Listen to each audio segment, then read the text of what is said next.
Number अलग अलग पाए गए हैं, उसके बाद में आपत्ति लगाई, आपत्ति निरस्त कर दी गई है। साथ में मशीनों की सील टूटी हुई पाई गई है, 3 सील टूटी हुई पाई गई, आपत्ति लगाई तो पुलिस वालों को अंदर पहुंचाया, एडिशनल एसपी को अंदर पहुंचाया, हमारे कार्यकर्ताओं को धमकाया जा रहा है। मुझे भी रोका गया, जैसे तैसे करके मैं बाहर निकला। मीडिया को आप लोग को जिस तरीके से धक्का देके बाहर निकाला गया आप लोगों ने देखा, यही गुंडागर्दी। जितने भी अधिकारी है अंदर सारे की सारे एजेंट बन के काम कर रहे हैं, कलेक्टर से लेकर पुलिस प्रशासन तक का दबाव है। आपत्ति तक निरस्त करी जा रही, मशीनों के नंबर चेंज होने के बाद, सील नंबर चेंज होने के बाद, सील टूटी हुई होने के बाद भी, और ऐसा 1, 2 या 4, 5 मशीनों में नहीं है, काफी सारी लगभग 40 से 50% मशीनों में इस तरीके से गलतियां पाई गई है। दोस्तों देखा आपने किस तरह से धांधलाई की गई। इस वीडियो क्लिप में आपको खुद समझ में आ गया होगा भारतीय जनता पार्टी कैसे सत्ता का दुरुपयोग कर रही है। स्थानीय प्रशासन का उसने जमकर दुरुपयोग किया।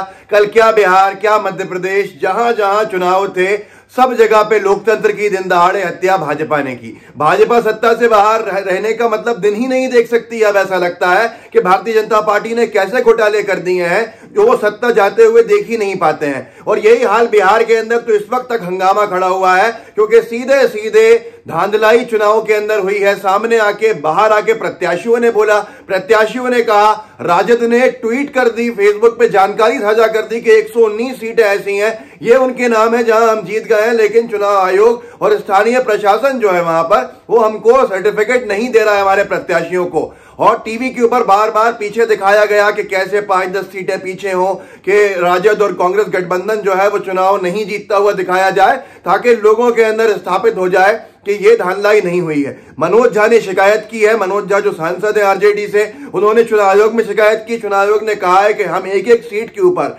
जांच करेंगे, जांच के साथ जो भी न्याय होगा वो करेंगे। लेकिन स्थानीय प्रशासन पे जो आरोप लगाया है मनोज झा जी ने, चुनाव आयोग से निकलने के बाद वो सुनना बेहद जरूरी है आपके लिए, क्योंकि आपको सुनना होगा कि वहां कौन कौन सी सीट्स थी जिन पे राजद जीत गई थी, कांग्रेस जीत गई थी, और उसके बाद जो रिटर्निंग ऑफिसर्स थे उन्होंने कहा कि आप हार गए सीट। कहीं 50 वोटों से हरवा दिया, जहां 400-500 वोटों से ये महागठबंधन के जो प्रत्याशी थे वो जीते थे, वहां पर 50-60 वोटों से रिकाउंटिंग में हरवा दिया गया। मनोज झा जी को सुन लीजिए, फिर हम चर्चा साथ में और कर लेंगे। आरजेडी की तरफ से लगातार ये मुद्दा उठाया जा रहा है। आरजेडी ने चुनाव आयोग से काउंटिंग की शिकायत की है। आरजेडी नेताओं ने प्रशासन पर सवाल उठाए हैं। कोशिश की जा रही है कि हमें एक अंक तक रख दें, 114, 15, ताकि अपने अंक को 120 के आसपास रखें, 122 के आसपास रखें, क्योंकि उन्हें पता है कि जो अन्य है, जो बाकी कोई दल है, वो उनकी ओर न जाकर के हमारी ओर आएगा।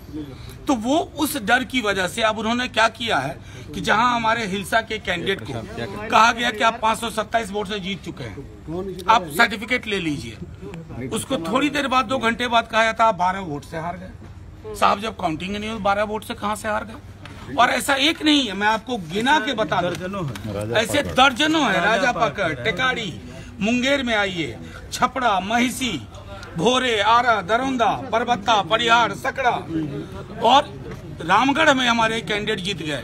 जब तक ये लोग सक्रिय नहीं हुए थे यहाँ पटना में उस कार्यालय से, उन्हें बाद में ढूंढा जा रहा था कि साहब वो सर्टिफिकेट लेके कहाँ चले गए। संभवतः ऐसा होता कि उनको भी सर्टिफिकेट नहीं मिलता। लोग सर्टिफिकेट लेने के लिए वेट कर रहे हैं, 1600 से जीत चुके हैं, सर्टिफिकेट नहीं मिल रहा 2-3 घंटे से। तो ये जो जनमत को के अपहरण की कहानी माननीय मुख्यमंत्री जी जाते जाते रच रहे हैं ना, जनमत के अपहरण की जब जब कोशिश होती है तो बहुत बार दिक्कत होती है। क्या आश्वासन मिला सर चुनाव आयोग से?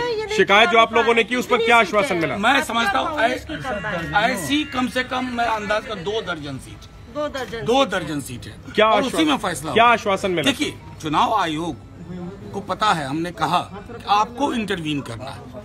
अगर चुनाव आयोग की गरिमा को इस प्रकार प्रशासन के लोग ठेस पहुंचाएंगे तो कल को तो सीबीआई से ही चुनाव करवा लेंगे, वही बेहतर होगा। पूरा नियंत्रण रहेगा, या आधा अधूरा नियंत्रण किस काम का? जी, क्या आश्वासन क्या मिला? मतलब क्या बोला मुख्य निर्वाचन अधिकारी ने? मुख्य निर्वाचन अधिकारी ने कहा कि वो हर एक मामले की जांच करेंगे, एक एक केस की, ये उन्होंने आश्वासन दिया। दोस्तों सुना आपने मनोज झा जी को, अगर एक बार और सुनना चाहें तो सुनिएगा, जिसपे वो सीट्स का आकलन बता रहा है कि कौन कौन से विधानसभा सीट्स थी जो वो लोग जीत गए थे, जो कांग्रेस राजद गठबंधन के और लेफ्ट पार्टीज के लोग जीत रहे थे, जहां पर बधाई तक दे दी थी रिटर्निंग ऑफिसर्स ने कि बधाई हो आप जीत गए, लेकिन दोबारा एक बार रिकाउंटिंग करा के कहा गया कि आप चुनाव हार गए। सीधे सीधे मुख्यमंत्री पद का दुरुपयोग करने का आरोप लगा। मैं समझ नहीं पाता कि भारतीय जनता पार्टी अगर सत्ता से बाहर जा रही होती है तो इतनी बौखलाहट क्यों होती है।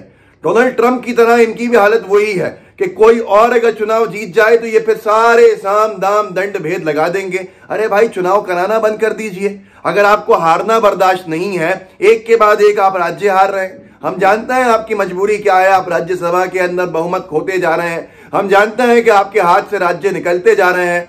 राजस्थान हारे, उससे पहले पंजाब हारे, राजस्थान हारे, फिर मध्य प्रदेश छत्तीसगढ़ हारे। मध्य प्रदेश के अंदर क्या किया सबको मालूम है, कैसी धानलाइयां की सबको मालूम है, और उसके साथ साथ राजस्थान में कैसी कोशिश की गई वो भी सबको मालूम है। छत्तीसगढ़ के अंदर प्रचंड बहुमत है कांग्रेस के पास, तो कुछ कर नहीं सकते। महाराष्ट्र के अंदर आपके अहंकार से, भाजपा के अहंकार से उनका राज्य निकल गया और अब बार बार कोशिश कर रहे हैं कैसे वहां महाविकास अघाड़ी की सरकार गिर जाए, इनकी सरकार बन जाए। बिहार में तो पूरा सत्ता का दुरुपयोग की इंतहाएं पार कर दी कि किस तरह से पहले तो भीड़ से घबरा गए थे जो राजद और कांग्रेस गठबंधन के, लेफ्ट पार्टी से गठबंधन के अंदर तेजस्वी यादव की सभाओं के अंदर आ रही थी, और फिर एग्जिट पोल ने तो पूरी हवाई निकाल दी और जितना बची कुची जान थी वो निकाल दी, दम निकाल दिया, तो अपनी डर्टी पॉलिटिक्स, डर्टी ट्रिक्स के ऊपर आ गए। इस सब से क्या होगा? इस सब से सिर्फ लोकतंत्र कमजोर होगा और कुछ नहीं होगा। आज भारतीय जनता पार्टी को समझना होगा। कल रात भर बिहार के अंदर लोग सोए नहीं हैं, लोग सड़कों के ऊपर निकले रहे। लोगों ने कहा कि ये क्या हो रहा है, इस तरह से चुनाव संपन्न कराए जाएंगे, ये तो दुनिया के अंदर कहीं नहीं हुआ। तो ये फिर ऐसा करना चाहिए बीजेपी को कि सिंगल पार्टी सिस्टम ले आए, सिर्फ बीजेपी ही रहेगी, बीजेपी ही चुनाव लड़ेगी, बीजेपी ही अपना प्रत्याशी बताएगी और लोग जाएंगे तो एक ही वोट का ऑप्शन होगा कि भैया ये बीजेपी के कैंडिडेट हैं, इन्हीं को वोट डाल सकते हैं। ए ऑप्शन भी ये है, बी ऑप्शन भी ये है, सी ऑप्शन भी ये है, डी ऑप्शन भी ये है। चुनाव कराना बंद कर दीजिए। जनता में इतना गुस्सा है कि जनता आपसे रोजगार मांग रही थी, जनता आपसे हिसाब किताब मांग रही थी, जनता आपके प्रत्याशियों पे गोबर फेंक रही थी बिहार के अंदर, और वो बिहार का आप कहते हैं कि हम चुनाव जीत गए। चुनाव आप जीत सकते हैं इस तरह की धानलाइयों से, लेकिन जनता के दिल के अंदर आप जितनी अपने लिए बुराइयां पैदा कर रहे हैं उसका खामियाजा आगे भुगतना होगा। तो दोस्तों आप इसको आगे बढ़ाइएगा, लोगों को बताइएगा कि अभी भी बिहार के अंदर सब कुछ ठीक नहीं है। बिहार में जिस तरह से गड़बड़ घोटाले करके चुनाव को जीता गया है, अब उसकी जांच होनी है। चुनाव आयोग एक सीट पर जांच करेगा और ऐसे आसानी से बिहार को कोई छोड़ने वाला नहीं है। जनमत को चोरी नहीं होने देने का संकल्प जो उठाया है बिहार के राजद, कांग्रेस और लेफ्ट पार्टीज ने, उनको सलाम करते हैं। इस वीडियो को आगे बढ़ाइए, लोगों को जागरूक कीजिए। व्हाट्सएप ग्रुप्स जो हो खास तौर पर बिहार के, वहां पे इसको बढ़ाइएगा। फेसबुक पे शेयर कीजिएगा, फेसबुक के पेज पे अगर देख रहे हैं तो उसको लाइक कीजिएगा, फॉलो कीजिएगा, लाइव टीवी का बेल आइकन जरूर दबाइएगा ताकि जो भी नोटिफिकेशन आना हो, जो भी चीज अपलोड हो, जो वीडियो, उसका नोटिफिकेशन आपको फौरन मिल जाए। बेल आइकन से ये होता है। जुड़े रहिए, परिवार को मजबूत कीजिए। जय हिंद, जय भारत। लाइव टीवी, सच सबसे आगे।